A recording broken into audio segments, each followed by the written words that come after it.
Thank you for joining with me. We are reading A Course in Miracles, complete and annotated edition, edited by Robert Perry. We are reading Chapter 31, The Final Vision. This is Section 5, The Concept of the Self. If you'd like to join me in prayer, dear Father, if left to my own devices, my perception will be skewed. I surrender to you everything that I think and feel. God, please take my past, plan my future. Send your Spirit to redeem my mind that I might be set free.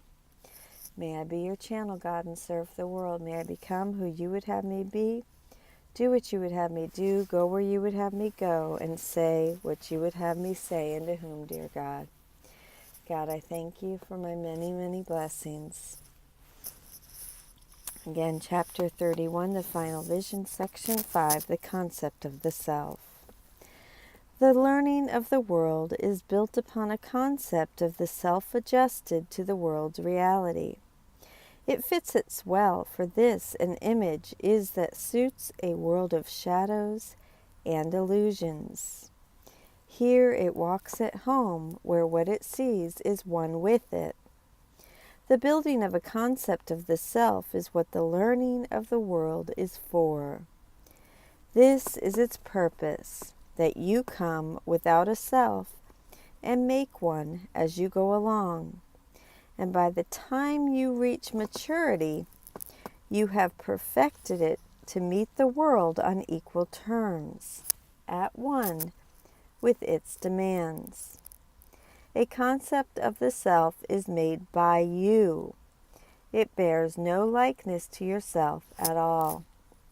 It is an idol made to take the place of your reality as Son of God.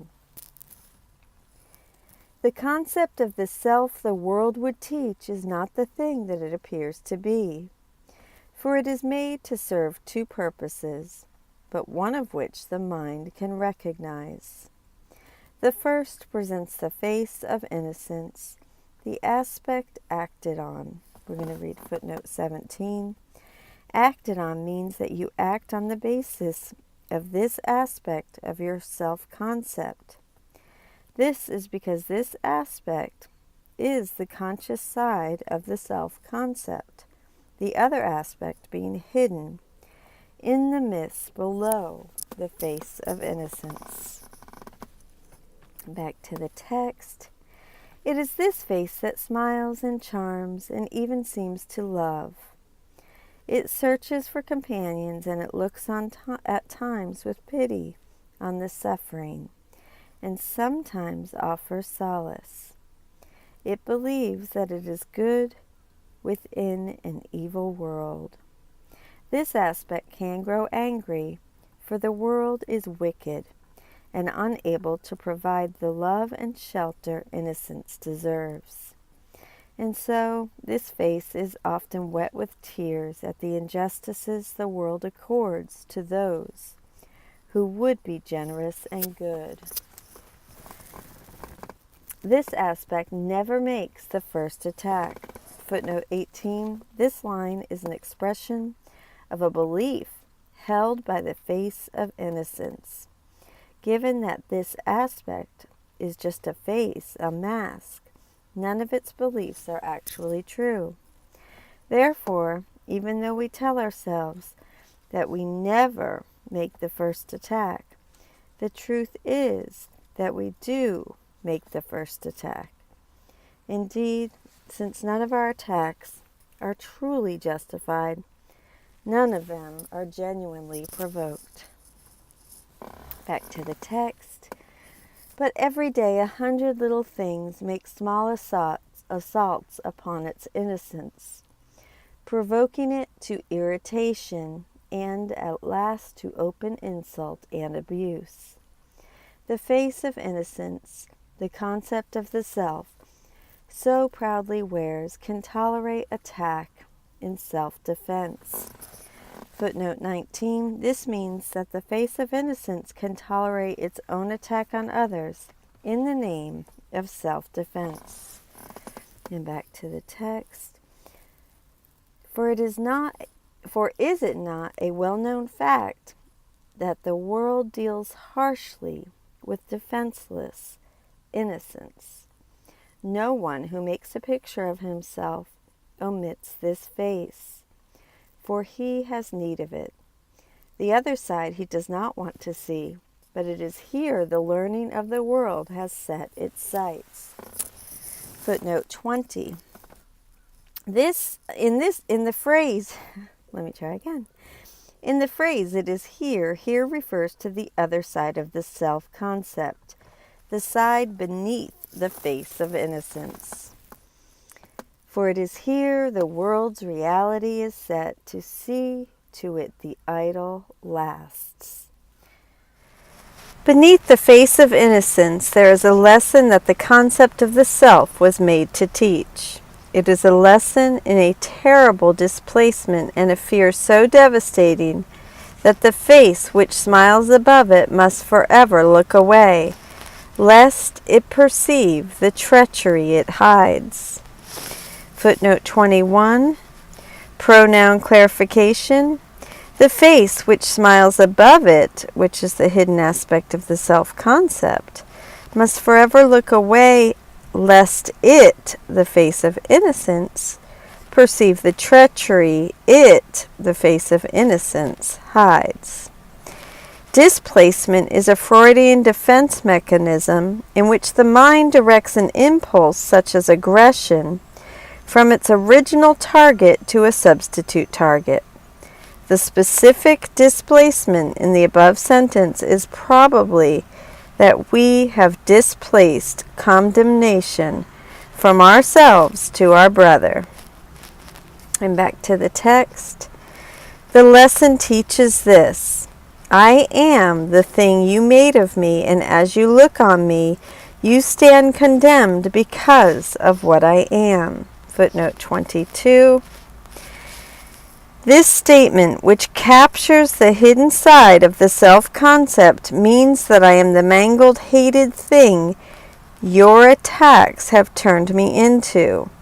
For that reason, my ruined identity is the visible proof that you should be condemned. And back to the text.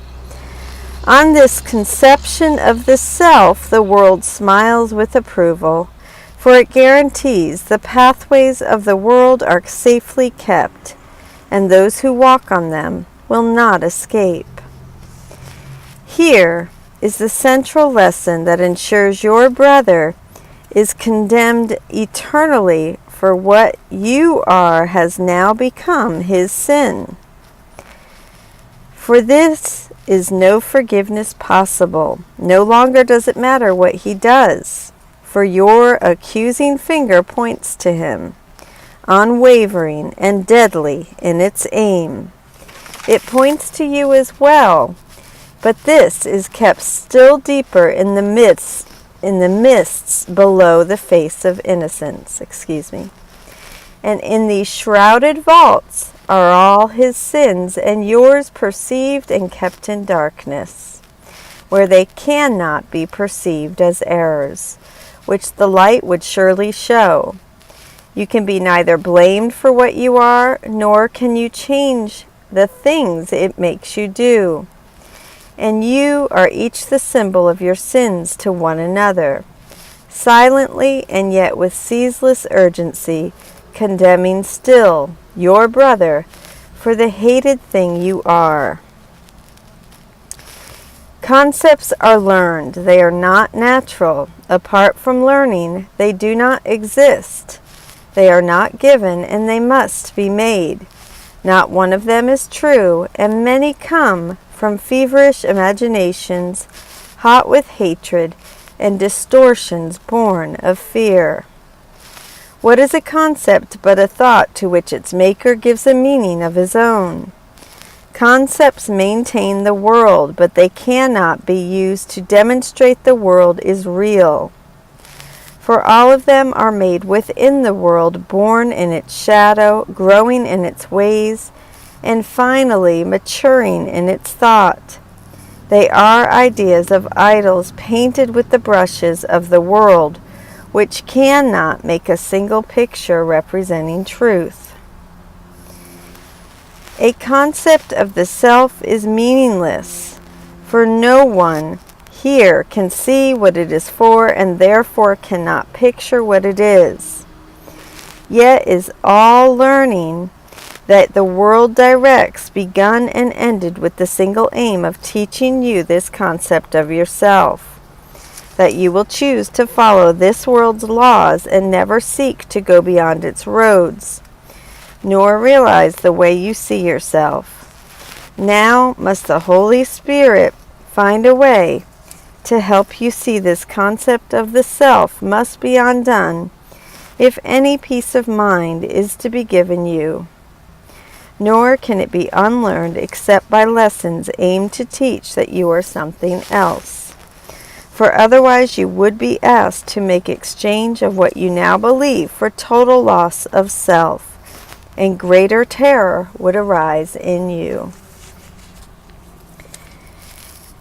Thus are the Holy Spirit's lesson plans arranged in easy steps, that though there be some lack of ease at times and some distress, there is no shattering of what was learned, but just a retranslation of what seems to be the evidence on its behalf. Let us consider then what proof there is that you are what your brother made you. For even though you do not yet perceive that this is what you think, you surely learn by now that you behave as if it were. We're going to pause there and read Robert Perry's commentary. And this is Robert Perry's commentary on paragraphs 1 through 8 in the concept of the self. This is a powerhouse of a section which I find myself returning to in my writing and teaching again and again. We typically think of the self-concept in very simplistic terms, almost like one would think of drawing a portrait on paper. In this sense, only 3 things are needed. First, it has to be roughly accurate. Nicola and I sometimes kid Michael because when he was 6 or 7, he was convinced he was faster than Usain Bolt. Even when he came in last in his class sprint on sports day, he was not only unfazed, but his better-than-Bolt belief was miraculously unshaken. Second, the self-concept, like a portrait, needs to present its subject in the best possible light, without going into sheer fantasy. See the previous story about Michael. Third, it needs to be strong enough, which means confident enough and stable enough to meet the world on equal terms, at one with its demands.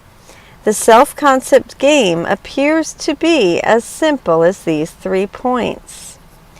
Predictably, Jesus sees a whole other picture here. Even though we know that a concept is not the thing it depicts, that a portrait of a person is not the person, the problem with our self-concept goes much deeper than that. According to Jesus, our self-concept is worse than any portrait could ever be, because it doesn't resemble us in the least. It is pure propaganda, totally unhinged from reality, meant purely to control the mind. Its aim is to keep our mind tied to the world. Rather than being made to resemble us, then, our self-concept is made to fit the world and give the world power over us, so that you will choose to follow this world's laws and never seek to go beyond its roads. Let's see how it does that. The key to understanding the self-concept is that it has 2 aspects, one conscious and one unconscious. The conscious aspect is called the face of innocence. Before describing it, I have to say that I can hardly believe the mastery entailed in this idea. Jesus has formulated a self-concept, something we think of as being unique to each person, that somehow captures literally everyone alive. How is that possible? Well, he's Jesus. Sorry. The essence of the face of innocence is contained in the title. It is not innocence, but rather a facade, a mask, a pseudo-innocence. Look at the description. It smiles and charms, which suggests putting on a pleasing or flattering display in order to get what you want from people. This face doesn't actually love, but only seems to love. It only sometimes responds with caring. It looks at times with pity on the suffering and sometimes offers solace. It sees itself as better than the world, towering above the evil world on its throne of innocence and goodness. And then it gets angry at the world for not lavishing on it the gifts that someone on this throne should receive. It does attack. It gets irritated, insulting, and openly abusive, in direct contradiction to its claim to be innocent. But then it says that the world made it to do all of that. The world attacked me first in 100 little ways, forcing me to stand up for myself or get run over. Perhaps this seems to rescue its claim of being innocent. But since when do truly the innocent deflect responsibility and blame others? As you can see, this innocence is not the real thing. Why then do we wear this mask?